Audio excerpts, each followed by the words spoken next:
Manabí, bella provincia, tierra fecunda del Ecuador. Allí producen sus verdes campos productos buenos de gran valor. En Montecristi, cuna de Alfaro, sombreros finos es lo mejor. Y en Jipijapa, café que impone, y en Rocafuerte su arroz en flor.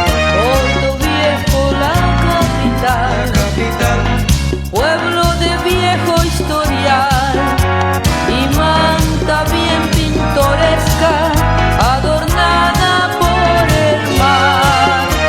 Bahía la que no tiene copia, 24 de mayo y Santana, Chone jardín de mujeres y Calceta la sin par.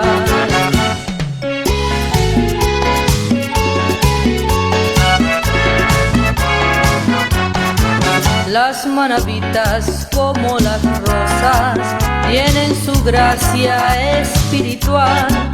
Rubias trigueñas bien primorosas son el embrujo del litoral.